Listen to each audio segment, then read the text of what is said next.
লাউ গুঁড়ো হয়ে গেলে খোসাগুলো কিন্তু একদমই শক্ত শক্ত হয়ে যায়, তাই খোসাগুলো আমরা কিন্তু ফেলেই দেই। আজ এই ফেলে দেওয়া জিনিস থেকেই দারুণ স্বাদের দুটো রেসিপি বানিয়ে দেখাবো। এটা আপনারা ভাতের সাথেও মেখে খেতে পারবেন, আবার ডালের সাথেও খেতে কিন্তু খুবই ভালো লাগে। এখন যে লাউগুলো পাওয়া যায় সেরকম একটা কিন্তু কচি থাকে না, তাই খোসাগুলো কিন্তু আমরা ফেলেই দেই। খোসাগুলোকে আমি ভালো করে ধুয়ে কুচি করে কেটে নিয়েছি। খুব একটা কুচি করতে হবে না, এরকম কুচি করলেই হয়ে যাবে। এখন খোসাগুলোকে আমি কুকারে একটু সিদ্ধ করে নেব, আর এমনিতেও আপনারা কড়াইতেও করে নিতে পারেন, তবে কড়াইতে একটু সময়টা বেশি লেগে যাবে।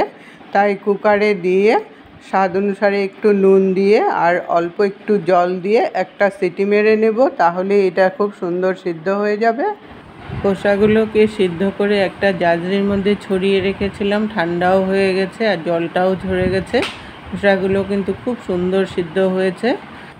এখন খোসাগুলো দিয়ে আধাটা খোসা দিয়ে একটা রেসিপি বানাবো, আর আধাটা খোসা দিয়ে আর একটা রেসিপি বানাবো। দুটো রেসিপি বানানোর প্রসেস কিন্তু প্রথমটা একই হয়। আধাটা খোসা এখন মিক্সিতে আমি পেস্ট করে নেব, সঙ্গে দুটো কাঁচা লঙ্কাও দিয়ে দেব পেস্টটার সাথে, তাহলে ঝালটা এটার সাথে মিশে গেলে ঝালটা খুব সুন্দর করে বেরোবে। আলাদা করে তাহলে আর দিলে মুখেও লাগবে না। অল্প অল্প করে মিক্সিতে দিয়ে আধাটা খোসা পেস্ট করে নিলাম। আধাটা খোসা দিয়ে একটা বাটির মধ্যে পেস্ট করে রেখে দিলাম, আর আধাটা খোসা দিয়ে আমি আরেকটা রেসিপি বানাবো। রেসিপি দুটো কিভাবে বানাবো আপনারা ভিডিওটা স্কিপ না করে দেখতে থাকুন। দুটো রেসিপি আমি একসাথে বানাবো, তার জন্য গ্যাসে দুটো কড়াই বসিয়েছি। একটা কড়াইয়ের মধ্যে আমি সরষের তেল দিয়ে দিলাম। দুটো রেসিপি কিন্তু আমি সরষের তেল দিয়ে বানাবো। 2 চামচের মতো সরষের তেল দিয়ে দিলাম। আবার এটার মধ্যেও কিন্তু 2 চামচের মতো সরষের তেল দিয়ে দিলাম।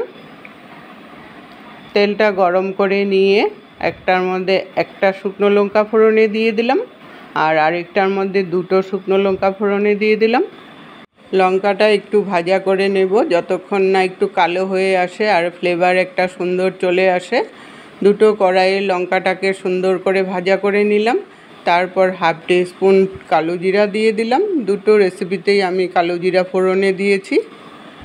কালো জিরাটা একটু ভাজা করে নিয়ে তারপর এটার মধ্যে আমি 4-5 কোয়া রসুন থেতো করে নিয়েছি, ওইটাকে দিয়ে দিলাম। রসুনটা আগে একটু ভাজা করে নিতে হবে। রসুনটা ভাজা হতে হতে এদিকে আরেকটা কড়াইয়ের মধ্যে একটা আলুকে কুচি করে নিয়েছি, আলুটাকে দিয়ে দিলাম। আলুটাকেও একটু ভাজা করে নিতে হবে। আর এদিকে রসুনটা ভাজা হয়ে গেছে। এখন একটা পেঁয়াজকে কুচি করে নিয়েছি, পেঁয়াজটা দিয়ে দিলাম।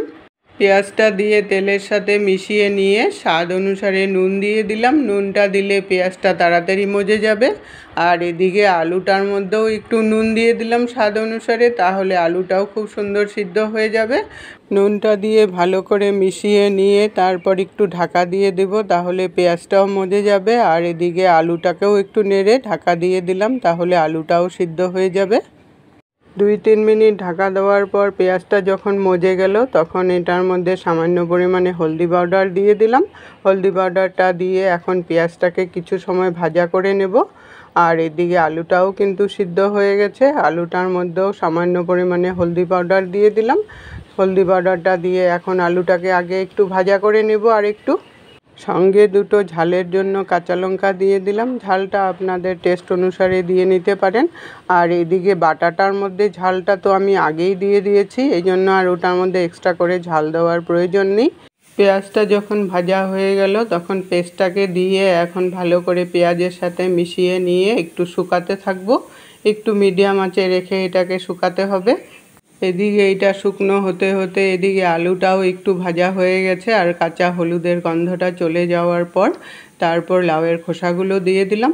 খোসাগুলো দিয়ে ভালো করে মিশিয়ে নিয়ে তারপর 2 থেকে 3 মিনিটের জন্য আরও একটু লো ফ্লেমে ঢাকা দিয়ে দেবো। আলুটা যেইটুকুন সিদ্ধ হয়নি সেইটুকুনও সিদ্ধ হয়ে যাবে, আর খোসাটার সাথে ভালো করে মিশেও যাবে। এদিকে খোসাগুলো ঢাকা থাকতে থাকতে বাটাটাও কিন্তু অনেকটা শুকিয়ে আসছে। এই সময় এটা যত বেশি শুকনো করবেন রেসিপিটা খেতে কিন্তু ততটাই ভালো লাগবে। ব্যালেন্সের জন্য একটু মিষ্টি দিয়ে দিলাম, তাহলে খেতে কিন্তু আরও ভালো লাগবে। মিষ্টিটা দিয়ে মিশিয়ে নিয়ে এখন এটাকে একটু ছড়িয়ে ছড়িয়ে শুকাতে থাকবো। এই সময় যত শুকনো করবেন রেসিপিটা খেতে কিন্তু ততটাই ভালো লাগবে। 3 মিনিট পরে ঢাকনাটাকে উঠিয়ে নিলাম। আলুটা কিন্তু খুব সুন্দর সিদ্ধ হয়ে গেছে। এখন এটার মধ্যেও ব্যালেন্সের জন্য একটু মিষ্টি দিয়ে দিবেন, তাহলে খেতে কিন্তু খুব ভালো লাগবে। মিষ্টিটা দিয়ে ভালো করে মিশিয়ে নিলাম। আর এদিকে বাটাটাও কিন্তু অনেকটা শুকিয়ে আসছে। এই সময় যদি মনে করেন আপনারা সাইড থেকে একটু রিফাইন্ড অয়েল দিতে পারেন। তেলটা যদি কম মনে হয় তাহলে একটু তেল দিয়ে দিবেন।